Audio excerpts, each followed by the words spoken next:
All right, boils and ghouls. I am back home, and I was going to take the night off because I drove 7 hours yesterday.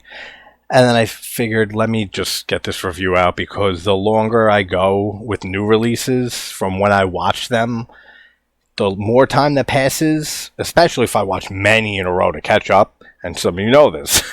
As time goes on, the longer the time, either the less enthused I am to talk about the movie, especially if I didn't care for it, and just obviously you forget shit. So a quick rundown, like I just did a long video on Signs, dissecting that whole movie and a theory that they might be demons and not aliens. So if you're an M. Night fan, check that out if you're interested. But a quick rundown for people who just stumble upon this because it is a brand new release.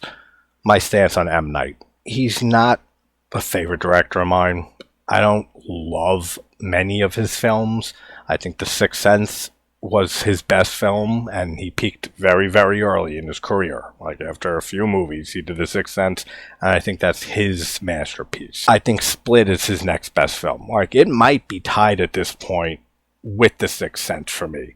Unbreakable's fun. It's a good movie, but I'm not really into that action sci-fi genre. I haven't seen that movie in over 10 years at least, maybe longer. Glass, I didn't like at all. Knock at the Cabin, I felt should have been a short, 45 minutes or so, because I felt the premise was being really stretched and padded to reach the length of a feature film. Old, I enjoyed, and I just saw that maybe last year or so. I was late to the party on that one by a year or two. I quite enjoyed that. I got to rewatch that. Maybe I'll do a video on it. Signs, I really enjoy. The Happening is awful, but it's fun. You can have fun with how bad it is. Like a terrible fun film. Avatar: The Last Airbender and After Earth are awful. There's no fun in that. That's just suffering. And what else does he have? That's all I can think of at the moment. You get the picture. He's not a big favorite director of mine, and I don't love many of his movies. The Village. The Village I quite enjoy too, except for the ending twist, which I think is stupid. And I want to do a video on The Village very soon, actually. It's like Us from Jordan Peele for me. It's a great film. I enjoy it until the explanation / twist at the end, which I have a million questions with, and none of it makes sense. So we'll talk about that in a video for The Village. But here we have Ishana Night Shyamalan, his daughter, in her directorial debut with The Watchers. Now, I know she did work under her father on the last two movies of his, on Knock at the Cabin and Old. I think she was second unit director or assistant director, something like that, on Knock at the Cabin. So she's definitely been interested in following in her father's footsteps. A brief synopsis for this movie, for those who haven't seen it yet or don't know anything about it. I had no idea this movie was even coming out or existed or anything until like a week before it just released. Like, I just found out a week ago. No clue, because I don't follow trailers, I don't watch them, I like to go in as blind as possible. Didn't know this movie existed.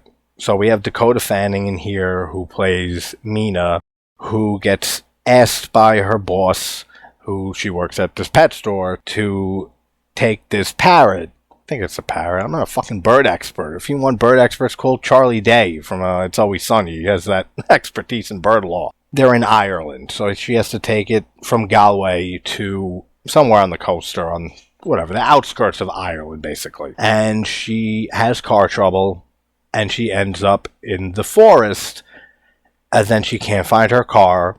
It's foggy as shit in there. It's spooky as hell. I would have just stayed in the car. And she goes in and she meets Discount Sally Hardesty from Texas Chainsaw 2022. Some of you know my feelings on that movie. I don't like it at all. I think it's terrible. And the whole fact they brought back an actress to play Sally Hardesty as a legacy thing like they do all the time nowadays felt so lazy. And the fact, don't bring the character back if you don't have the original actress. We don't have Marilyn Burns. Don't bring back Sally Hardesty. Especially as just some random old bitch that I have never seen before. And I've never seen since until now. So that's why she's Discount Sally Hardesty in this movie. But her name is Madeline, the character. Then we have I don't remember his first name, but Finnegan is his last name. There's only a few characters in this movie, 4, that are in this location, that as Mina gets lost in the woods, she happens upon Madeline. And Madeline ends up saying, if you value your life, run. And she runs into this building that they call the Coop. And the 4 of them are in there with Kira, I think that's her name, right? Who's played by, I forget her name too, I'm terrible with names, but she was in Barbarian, a few other things, but that's what I remember her from. The main lead in Barbarian. So we got the 4 of them there in the Coop. Mina has no idea what the hell's going on, and they have to stand in front of a mirror and be watched by these creatures called the Watchers. And it's very reminiscent of M. Night's style. I'm not saying she doesn't have her own distinct directing flares and her own style. She definitely does. My main thoughts, just right up front here, is I thought it was a good directorial debut. I thought it was very well directed. I thought the cinematography is a standout. Just the forest, even inside the Coop, and then the design of the Watchers. So that looked great. And there's some really great camera work in this. There's some very good shots in this, specifically, again, of the Watchers, which I won't spoil what they are. All of that is great. And yes, it is very reminiscent of her father's style in a way. Definitely, but that's to be expected. I mean, you see that in Brandon Cronenberg, after his father, after David Cronenberg. You see influences of his father, even though Brandon, especially after, 3 films now? With a 4th coming, I believe, if I recall right. Now he has his distinct style. He always had, since his first film. But now you see more and more of his own style he's growing into. And I have no doubt Ishana Knight is going to do the exact same thing. Did I love this movie? No. Did I really enjoy it? Not really. It's definitely worth a watch. For sure. I watched this 2 nights ago. And I've been thinking about it. Not just because I had to do this review, but it has been seeping into my mind a little bit. And growing on me. So it's definitely worth a watch, especially for those who are fans of isolated locations. And this is where I felt a lot of her father's presence, who also produced this movie. It felt similar to Knock at the Cabin, just in the aspect of a very small cast. This is even smaller, in a very isolated one location for the entire movie, like a bottleneck film. That's how this movie is for the most part. Once Mina gets trapped in the forest and in the Coop with them, it's all in the Coop for the rest of the movie until the ending. But it's pretty much one location. So it really reminded me of Knock at the Cabin, even though Old is pretty similar in that regard. There's a decent amount of Shyamalan films, now that I think about it. The Visit, for the most part, all takes place at the grandparents' house. So, my point is, you can see definitely distinct influences from her father and her directing style.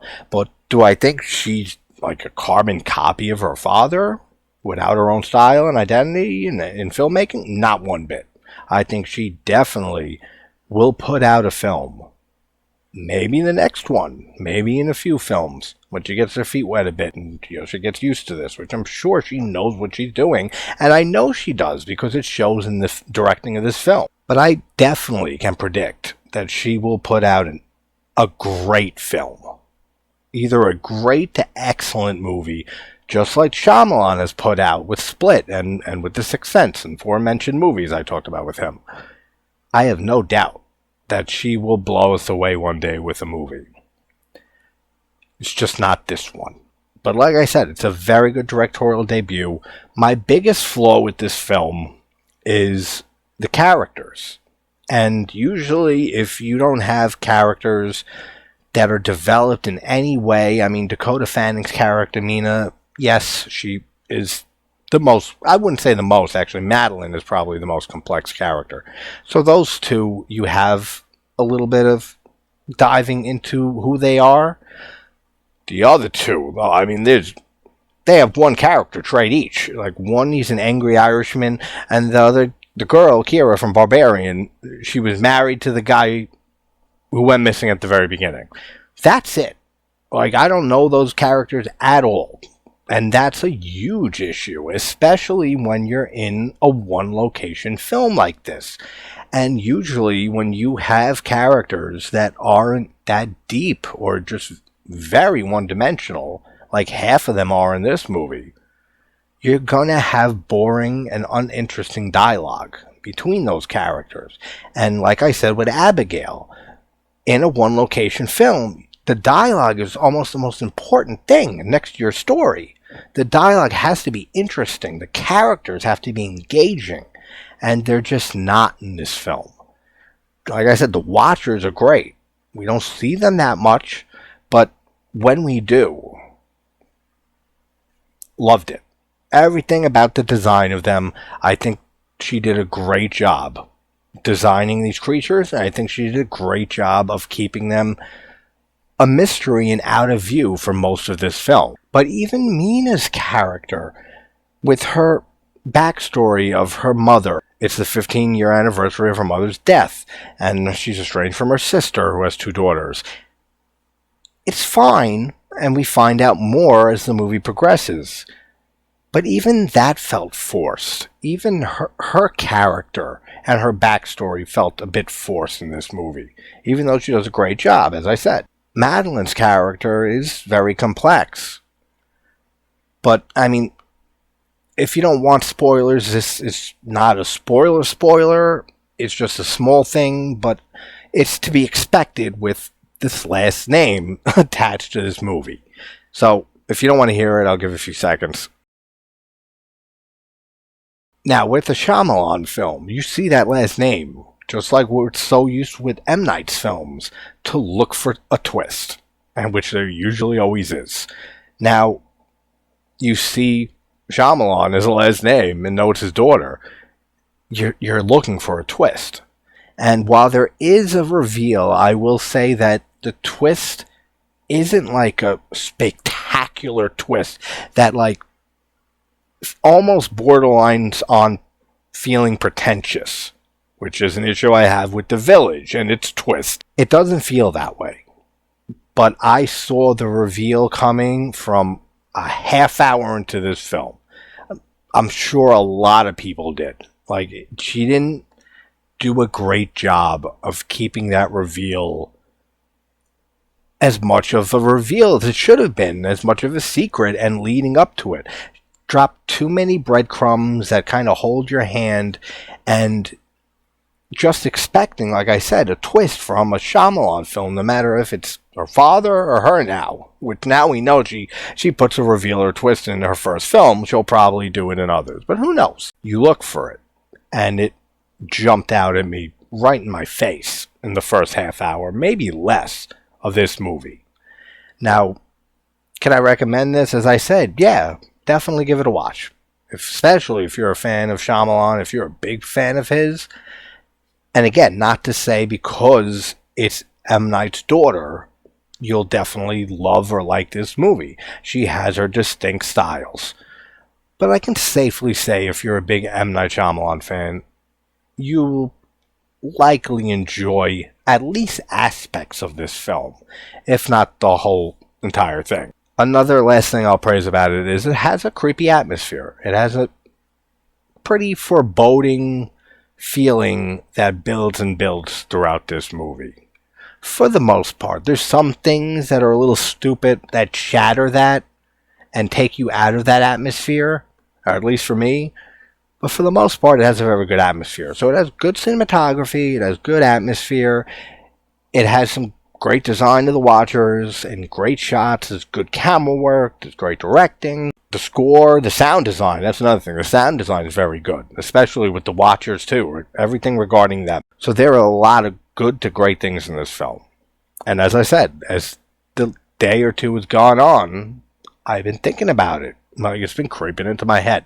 So that shows something. Anytime a movie lingers with me afterwards and has me thinking, it's usually a good sign. And I'll usually pretty much most of the time enjoy it even more on a second watch. So That's Ishana Night Shyamalan's, that's a mouthful. Ishana Night Shyamalan's The Watchers from this year. I'm excited to see her next project.